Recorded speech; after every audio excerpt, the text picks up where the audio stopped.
Assalamualaikum warahmatullahi wabarakatuh. Perkenalkan, nama saya Melva Ayu Triasti, NIM 1909110423 dari kelas D Fakultas Hukum Universitas Riau. Baiklah, dalam kesempatan kali ini saya akan membahas mengenai tindak pidana kepabeanan dan cukai. Yang terhormat Bapak dosen Dr. David Ramadan SHMH selaku dosen mata kuliah Hukum Pidana Khusus. Baiklah, yang pertama mengenai pengertian kepabeanan. Kepabeanan adalah segala sesuatu yang berhubungan dengan pengawasan atas lalu lintas barang yang masuk atau keluar daerah pabeanan dan pungutan biaya masuk. Yang kedua, pengertian bea. Bea adalah pungutan yang dikenakan atas keluar masuknya barang atau komoditas yang berkaitan yang masuk atau keluar wilayahnya pabean.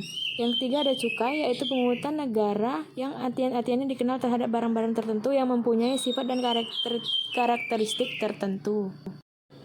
Selanjutnya mengenai dasar hukum. Dasar hukum kepabeanan ada di Undang-Undang Republik Indonesia Nomor 17 Tahun 2006 tentang perubahan atas Undang-Undang Nomor 10 Tahun 1995 tentang kepabeanan. Sedangkan cukai diatur dalam Undang-Undang Republik Indonesia Nomor 39 Tahun 2007 tentang perubahan atas Undang-Undang Nomor 11 Tahun 1995 tentang cukai.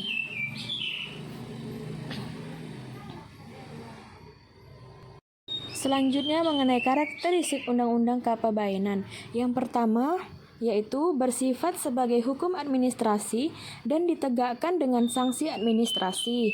Yang kedua, ada digolongkan sebagai hukum pidana administrasi.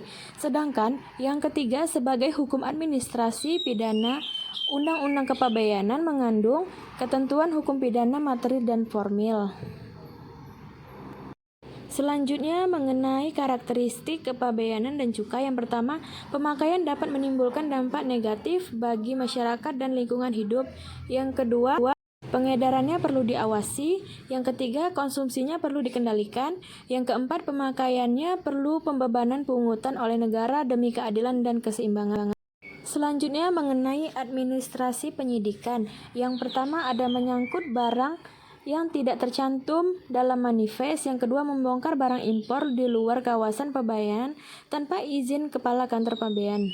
Yang ketiga, membongkar barang impor yang tidak tercantum dalam pabean.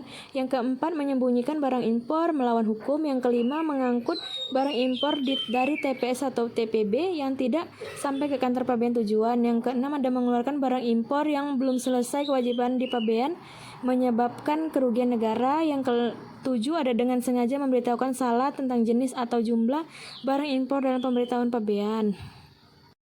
Yang memiliki wewenang dalam penyidikan kepabeanan dan cukai yaitu PPNS di lingkungan Direktorat Jenderal Bea dan Cukai yang diberi wewenang khusus. Selanjutnya mengenai wewenang kepabeanan, dapat kita lihat pada slide ini terdapat 16 wewenang dari kepabeanan menurut undang-undang.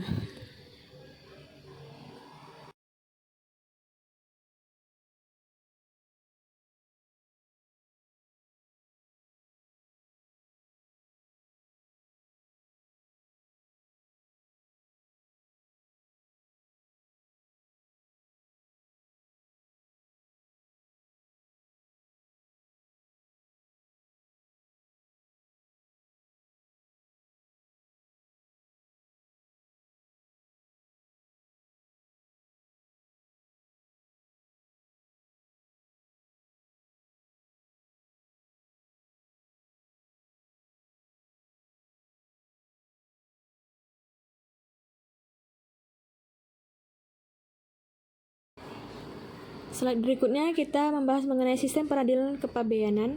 Yang pertama, kepolisian bertugas penyelidikan dan penyidik, kejaksaan penuntutan, pengadilan pemeriksaan dan mengadili.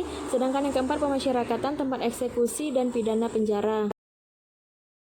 Baik, itulah tadi yang dapat saya sampaikan. Lebih dan kurangnya saya mohon maaf. Apabila ada kesalahan kata maupun penulisan mohon dimaafkan. Saya sudahi. Wassalamualaikum warahmatullahi wabarakatuh.